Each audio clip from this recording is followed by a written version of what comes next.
Ah non, mais les homéopathes et naturopathes rêveraient de revivre cet âge d'or de l'escroquerie. Ah ouais, là c'est chaud quand même, hein. Bon, pour rien qu'on m'appelle le fourbe. J'aimerais te confier un secret. Salut, je suis youtubeur influenceur et voici ma morning routine. Tous les matins, après avoir bu un grand jus de ma propre transpiration détox coupé au jus d'herbe directement venu du Pérou, je fais le tour de ma grande maison à Dubaï pour vérifier que tous les cadres que m'a offert ma tata Simone sont toujours droits. Parce qu'on pense jamais à ça, nos tatis. Nos tatis a toujours dans nos cœurs. Ouais... On va reprendre à la base. Je suis venu pour te guider vers les bonnes décisions. Moi aussi je suis youtubeur influenceur, mais moi je passe pas mon temps à redresser mes tableaux, parce que c'est du display, et qu'ils sont collés au mur de façon magnétique. Donc moi le matin, je bois juste mon Red Bull en m'attendant les nouveaux épisodes d'Arcane. Ah là là là là, Arcane, que c'est bon de retrouver ma petite jeans. Salut. Et comme ils sont en partenariat avec Display, justement, je peux prolonger le plaisir toute la journée. Et en plus... Je pense avoir découvert quelque chose d'extraordinaire. Exactement, tu as certains modèles en version Textra, en impression relief qui te donne cet effet de fou. Regarde ça comme c'est beau. T'as ça toi sur tes cadres? Non, mais moi je peux choisir le design que je veux, comme par exemple cette DeLorean. Il y a des dizaines de designs Retour vers le futur chez Display grâce à leurs nombreux partenariats. Ouais, mais moi j'ai du Star Wars. Il y en a des milliers aussi. Du jeu vidéo, aussi des milliers. Du Lego. Il y a littéralement la même chose que ce que t'as, mais sur des plaques métal ultra quali, avec certificat de contrôle qualité. Ouais, mais si j'en ai marre et que je veux changer d'image... Tu pourras jamais la changer. Ah bah si, avec Display c'est hyper facile, regarde. Puis c'est bien sympa ton truc, mais comment tu les fixes? Là j'ai mis des punaises. Et comment tu fais si c'est un mur porteur? Tu prends des punaises en adamantium? Avec Display, mur porteur, mur pas porteur, mur de porte-avions même, un sticker que tu colles et que tu décolles très facilement, tu colles le petit carré magnétique dessus, et après t'as plus qu'à caler ton poster selon ton humeur du moment. C'est la seule solution. Un moyen de maîtriser la magie par la science. Oui, enfin, magie, non, bah tu sais quoi, ouais, magie, tiens, n'ayons pas peur des mots, ça tient. Par magie. Et après, ça bouge plus. Ça évite de faire des trous et de pas récupérer sa caution. T'as pensé à ta caution? Ah ben, je sais pas, on est soumis à la caution, nous, les influenceurs à Dubaï? Ok, bref. Donc pour les gens normaux qui font attention à pas flamber n'importe comment, il y a les offres Black Friday avec pour la toute première fois les réductions disponibles sur les produits Textra. On va leur montrer. Oui, sur ces posters-là. Jusqu'à 44% de réduction pendant le Black Friday. 34% de réduction si vous en achetez un ou deux. 38% de réduction pour 3 ou 4. Ça va trop loin. Tu crois? Eh ben on va aller encore plus loin avec donc 44% de réduction pour une commande de 5 et plus. Je kiffe vraiment Display. Donc merci encore à eux de me faire confiance. Et c'est à vous maintenant de prolonger ce cercle vertueux en leur faisant confiance à leur tour pour magnifier votre intérieur. Lien en description. Alors, qu'attendez-vous?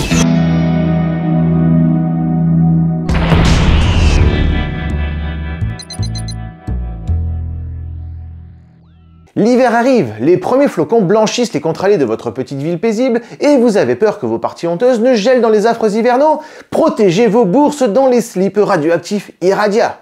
Voilà le genre de publicité qu'on aurait pu voir il y a 100 ans en pleine folie révolutionnaire de la radioactivité. Comme quoi, on n'apprend jamais. Ouais, des calbars au radium, le truc pour bien te cramer les bouliches à l'arrivée des premiers flocons. Ça devait pas être beau pour la fertilité, hein. Remarque, ça explique peut-être le niveau intellectuel de certains aujourd'hui. Les bébés radium, certainement eux qui vont acheter les poudres quantiques Guerlain aujourd'hui. Bref, on va voir aujourd'hui l'idée la plus con de la radioactivité.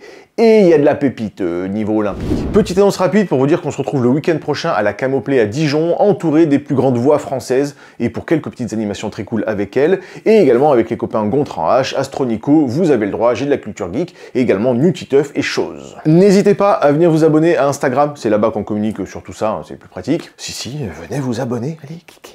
Et abonnez-vous ici aussi, hein, si c'est pas déjà fait. Bref, Camoplay, Dijon, week-end prochain. Il reste encore quelques places, donc dépêchez-vous. On a très hâte de vous voir tous sur place. Alors déjà, c'est quoi un truc radioactif? Au départ, Henri Becquerel, en 1896, veut pousser les travaux sur la phosphorescence un petit peu plus loin que les connaissances du moment. William Röntgen avait découvert les rayons X l'année d'avant, X parce qu'il savait pas ce que c'était, et donc Becquerel commence à faire une série d'expériences. La phosphorescence, c'est un phénomène assez cool, on y revient en fin de vidéo, qui consiste à éclairer un objet, à l'exciter, et qui va petit à petit restituer la lumière une fois la source primaire éteinte. Sauf que son expérience à Henri, elle marche pas. Il soumet des plaques photographiques à différents matériaux, à l'exception de plaques couplées avec du sel d'uranium. Mais il se rend vite compte que ça n'a rien à voir avec la phosphorescence, puisque ces plaques étaient placées dans le noir, et donc pas excitées au préalable. Le truc émet quelque chose, spontanément, sans avoir besoin d'excitation. Et tout ce qui contient de l'uranium produit cet effet, quelle que soit la température, les conditions, l'excitation préalable ou pas. Et uranium, donc Becquerel appelle ça des rayons uraniques. Pierre et Marie Curie poursuivent ces recherches-là et se rendent compte l'année d'après que d'autres matériaux produisent les mêmes effets. Comme un nouvel élément que Marie découvre, le radium. Existe donc le nom rayon uranique, puisque c'est pas réservé à l'uranium, et on passe à la radioactivité, activité de rayonnement. Et donc le radium, c'est l'élément qui radiationne. Et ça, on en a déjà parlé plein de fois sur la chaîne, hein, c'était juste le petit rappel. Et à partir de là, plutôt que de parler de l'aspect scientifique de la radioactivité, on va parler aujourd'hui d'autres formes de génie, de l'opportunisme purement mercantile qui va pousser cette découverte incroyable pour vous vendre du rêve et vous le tartiner sur la mouille et autour de votre intimité. En janvier 2024, armé d'audace couplée à une paire de bols en titane massif, Guerlain sort dans le plus grand des calmes une crème anti-rides, confond toujours les deux, quantique. On a un nom qui fait un peu rêver, que le grand public ne comprend pas tellement, on balance ça sur une punchline marketing, et bim, on facture une merde à 600 balles. Le secret de longévité infinie capturé aux racines de l'orchidée.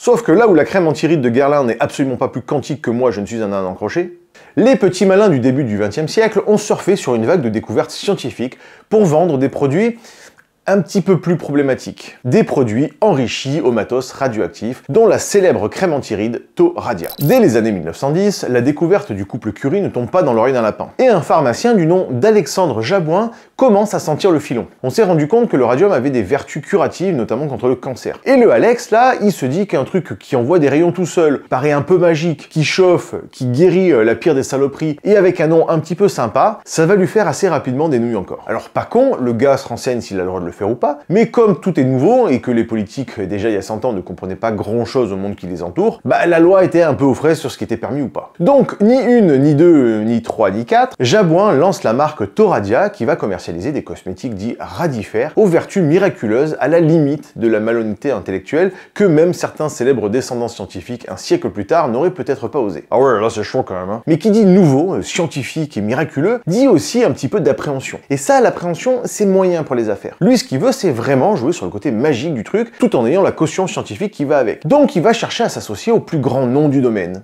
les Curie. Et peu importe lesquels, hein. Bon, pour rien qu'on m'appelle le fourbe. Problème, les Curie, il y en a pas 20 000 en France, c'est pas un nom très courant. Mais fort heureusement, Jabouin débusque un certain Alfred Curie.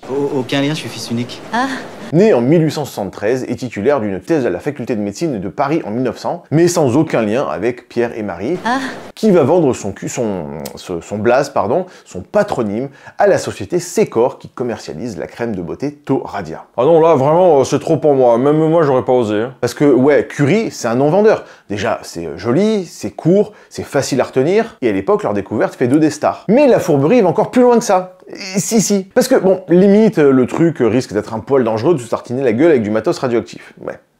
Mais en fait, y en a pas tant que ça. Ouais. Alors, si, oui, attention, bien entendu, c'est dangereux de se tartiner la gueule avec du radium. Mais encore faut-il qu'il y en ait du radium. Bah ouais, parce qu'à l'époque, tu te procures pas du matos radioactif chez le droguiste du coin. Ouais, je vais faire cette vanne à chaque fois. Comme les isotopes. Donc en fait, la fameuse crème embellissante et curative qui active la circulation, tonifie, raffermit les tissus, élimine les graisses, supprime les rides, parce que pourquoi pas, elle ne contient pas de radium. Tout simplement parce que le mec ne peut pas s'en fournir comme ça. On a donc une crème à la poudre de foutage de gueule, à peu près aussi efficace qu'une danse pour faire pleuvoir. Mais qu'est-ce que tu fous? C'est pas là que je devais intervenir. Mais non, c'est plus tard dans la vidéo, tu lis pas le script. Non, moi je voulais juste danser, moi. Oui, continue à danser si tu veux, mais hors champ, je te rappelle plus tard. Bref, Thau-Radia joue sur cette image autour du fantasme du radium avec cette magnifique affiche d'une femme très années 30, irradiée par la fameuse crème. Il faut se remettre un peu dans le contexte, il y a 100 ans quand vous voyez ce genre de publicité, ça devait faire son petit effet. Mais radium ou pas radium, en 1937, cet élément est bien entendu interdit enfin dans les produits cosmétiques. Et même s'il n'y en avait pas dedans, Thau-Radia ne peut plus vendre cette promesse pseudo-radioactive. La société continuera à vendre d'autres trucs jusqu'en 1960, mais la crème, elle, n'est plus sur le marché. Par contre, c'est marrant, mais ce pot là, il me rappelle quand même vachement un autre pot. Mais bien entendu, Thau-Radia n'était pas les seuls devant le succès commercial de leur crème à vendre ce genre d'escroquerie. Ne sous-estime jamais la rapacité de l'adversaire. Je suis pas né à la bonne époque, moi. D'autres fabricants ont commercialisé des crèmes anti-rides, comme la crème Alpha Radium, dont le dosage radium a été contrôlé par l'Institut Curie, va savoir ce que ça veut dire, ou encore la crème Ramey. Mais bien entendu, hors de question de se contenter de vendre de la crème anti-rides. Il y a plein d'autres produits dans lesquels on peut intégrer du pseudo soi-disant radium, comme le savon. Par exemple, Thau-Radia vendait aussi du savon. Toujours pareil, formule du docteur Curie, rien à foutre, plus c'est gros, plus ça passe. Le mot d'ordre, c'est radium. Et pourquoi pas étendre ça à d'autres produits encore plus insolites. Eh mais pardon, c'est quoi du radium? Ah oui, j'ai oublié de te dire, putain, heureusement que t'as posé la question. Ouais, cette vanne aussi dans chaque vidéo.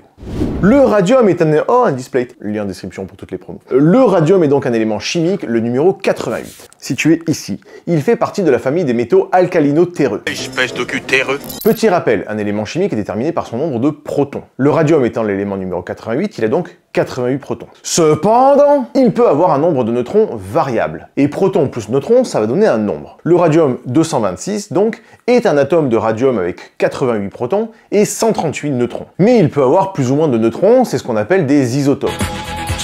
Et selon le nombre de neutrons, les atomes vont se comporter d'un point de vue nucléaire de manière totalement différente. Certains atomes vont être stables, et d'autres vont vouloir changer d'état selon une durée plus ou moins longue. Ils sont alors ce qu'on appelle radioactifs. Ce qui veut dire qu'ils vont se débarrasser d'un truc pour revenir à autre chose. Et ce qui nous intéresse dans cet épisode, c'est deux formes de radioactivité. La radioactivité alpha, c'est-à-dire que le noyau est tellement lourd qu'il va éjecter une partie de ses éléments, éjecter 2 protons et 2 neutrons, un noyau d'hélium donc, puisque 2 protons numéro 2, et donc perdre 2 protons et devenir autre chose, soit un de ces neutrons va se transformer spontanément en proton, et donc faire plus 1 dans le tableau. Et leur cycle est très bien connu, et pour chaque atome, c'est très variable. Il y a vraiment 0 règle. On appelle ça la demi-vie. C'est-à-dire qu'un atome a une chance sur 2 de se transformer dans un certain temps. Par exemple, le radium 226 a une demi-vie de 1600 ans. C'est-à-dire que la moitié du radium va se transformer en autre chose, du radon en l'occurrence, en 1600 ans. C'est un peu plus subtil que ça, on en a déjà parlé en détail dans cette vidéo. Je vais donc abréger et je vais dire qu'il se transforme en autre chose en 1600 ans. Mais vous avez bien compris que c'était sa demi-vie,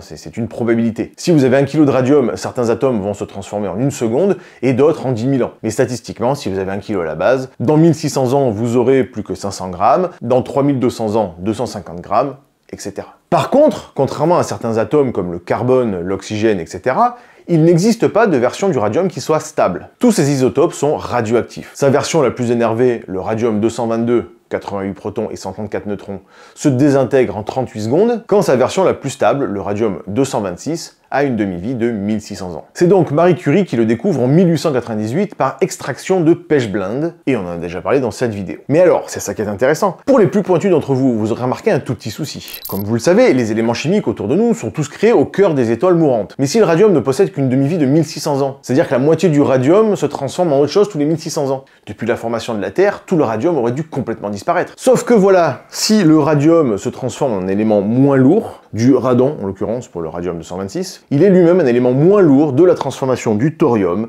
lui-même issu de l'uranium. Voilà, on avait déjà 2 vidéos sur l'uranium et sur le thorium, il manque plus que celle sur le radium. À la base, on a donc un atome d'uranium 238, l'isotope le plus abondant dans la nature, qui a été créé au cœur d'une étoile mourante, tout ça, ça change pas. Et qui a une demi-vie assez longue, lui, de 4,5 milliards d'années, qui va se transformer par un rayonnement alpha, donc éjection d'un noyau d'hélium, 2 protons, 2 neutrons, et effectivement, 238 moins 4, ça fait 234, et 92 protons moins 2 protons, du rayonnement alpha, ça fait 90 du thorium.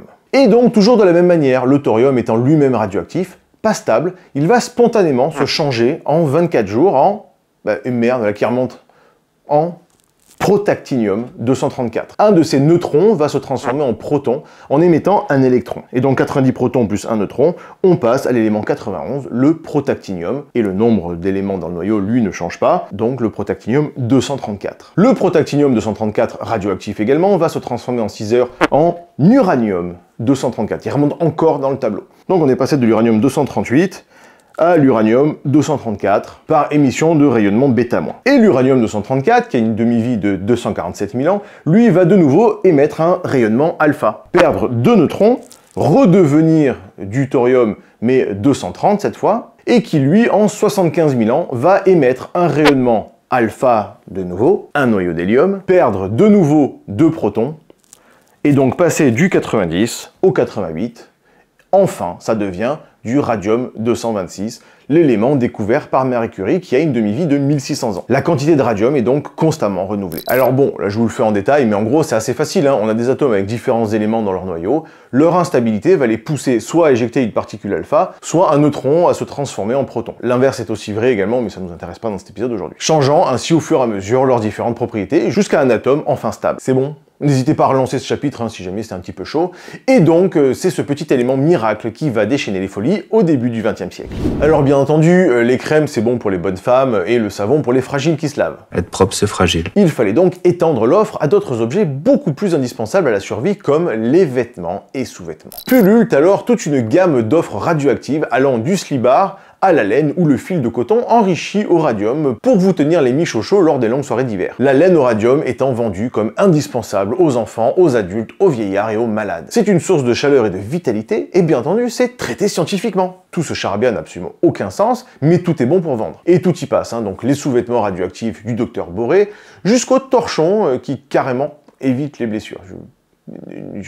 Ah non, mais les homéopathes et naturopathes rêveraient de revivre cet âge d'or de l'escroquerie. Et bon, petit rappel, le radium émet une particule alpha. Une particule certes énergétique, mais très lourde, stoppée assez facilement par la peau. Donc bon, à la rigueur, porter un pull au radium, pas ouf du tout, surtout si c'est près des parties sensibles pour les bébés, les vieillards ou les malades. Mais ok, passe encore. Se la tartiner sur la gueule, perso, je passe mon tour. Mais à choisir entre ça ou passer un week-end à Castronico, honnêtement, je pourrais me laisser convaincre sur un malentendu, selon la concentration, voire l'absence, comme on l'a vu pour Toradia. Tant que tu l'ingères pas, on va dire, passe encore. Mais les marketeurs de l'époque ne manquent pas d'idées saugrenues pour vous vider les bourses à défaut de vous les faire frire et vous mettre réellement dans une purée radioactive bien néfaste pour votre espérance de vie, puisque dans la foulée, des sociétés se sont mises à vendre du chocolat et du café au radium. Et également des appâts de pêche, parce que quitte à lui prêter toutes les vertus magiques, pourquoi pas celle-là aussi. Bon, là, clairement, tu le bois, tu l'avales, et les gencives, l'estomac, les intestins, c'est plus assez épais pour empêcher la radioactivité de venir te saccager le fondement. Et puisqu'on en est au chocolat et au café, pourquoi ne pas continuer l'absurdité encore plus loin avec des eaux miraculeuses comme le Raditor aux États-Unis, une boisson radioactive au radium, qui en contenait bien cette fois, contrairement au Toradia, et qui a fait passer ad patres un certain Eben Myers, un jeune industriel milliardaire américain. Mais en France, on n'a pas eu à rougir, puisque dans les années 30, également a été commercialisée l'eau minérale radioactive de Bussan, dans les Vosges, carrément déclarée d'intérêt public. Je sais pas qui a déclaré ça, et en même temps le décret date de 1866, soit 30 ans avant la découverte de Pierre et Marie Curie, donc tout va bien. Bon, pour rien qu'on m'appelle le fourbe. Mais elle promettait de soigner l'anémie, les maladies d'estomac, les reins, la vessie, donc ça va. Ou alors à te liquéfier l'intérieur, comme ça il n'y a plus rien, parfait. On a également commercialisé des fontaines réénergisantes de l'eau au radium, un truc genre le SodaStream, mais qui injectait un petit peu de radon, le gaz produit par décomposition du radium, donc parce que ta gueule. Vous pouvez voir aussi passer des images d'un truc qui s'appelait Zoé, le soda radioactif, mais qui n'était pas réellement une boisson commercialisée. C'était plus un truc publicitaire pour vanter les bienfaits du nucléaire dans son ensemble, mais dans les années 50, donc bien après la commercialisation de toute cette merde. Mais c'est pas tout, on pouvait aller encore plus loin dans la connerie. Si, c'est possible. Encore plus nocif que le chocolat, le café, l'étalage de crème sur la courge ou l'eau miraculeuse, les suppositoires. Oui, on pouvait s'insérer dans le rectum directement des produits radioactifs. Allez, bon appétit bien sûr. Et oui, parce que si on parle de radioactivité curative dans les crèmes, la flotte miracle ou les suppositoires, c'est parce que le radium, à la base, avait bien 2-3 vertus médicinales, notamment contre le cancer. On a créé également des crèmes ophtalmiques enrichies au radium.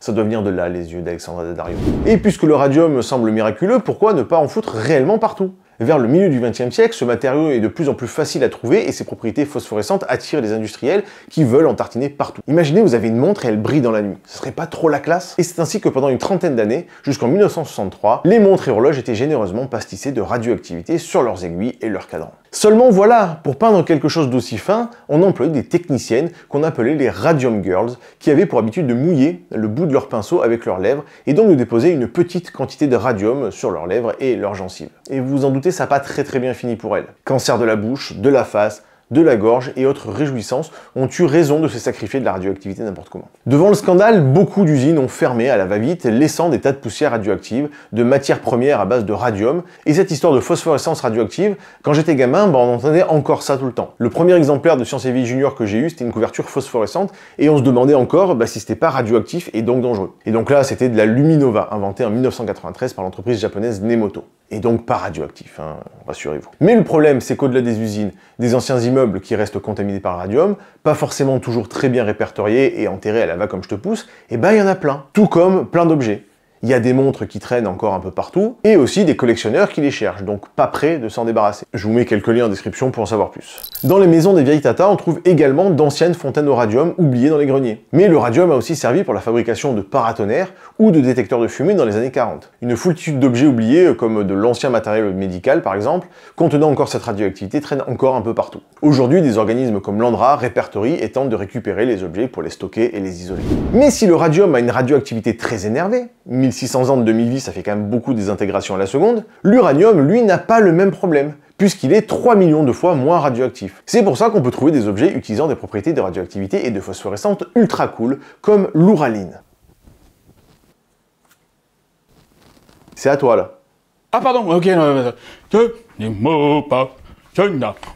pas. L'ouraline est un verre enrichi à l'uranium qui possède la propriété de briller une fois excité par la lumière noire. Le verre contient de 0,1 à 2% du poids total des objets en uranium, et quand on passe une lumière UV dessus, la fréquence spécifique de la lumière va exciter les électrons de la couche supérieure des atomes d'uranium. Sauf que comme pour la radioactivité, même si là on parle pas d'instabilité nucléaire, tous les objets cherchent à revenir vers plus de stabilité. Les électrons de l'uranium vont donc rester excités un certain temps avant de revenir à leur couche inférieure en émettant un photon. C'est ce qui crée cette luminescence absolument sublime, et ça vous pouvez y aller, ça ne présente aucun risque pour la santé. Vous connaissez ma passion infinie pour le nucléaire. Sauf si vous êtes nouveau et que vous ne connaissez pas, dans ce cas-là, bienvenue, et n'oubliez pas de vous abonner. Je trouve ça absolument incroyable. Venez jamais bouffer avec moi parce que ça va tourner que autour de ça et des carlins. Mais je trouve cette histoire de radium un petit peu partout aussi fascinante que tragique. Des centaines de personnes sont mortes à cause de cette stratégie marketing au radium imposée par des charlatans peu scrupuleux. Mais ça fait également partie de l'histoire passionnante de la radioactivité et des génies qui l'ont découvert. Et ça prouve bien, une fois de plus, qu'à part chez les marketeurs,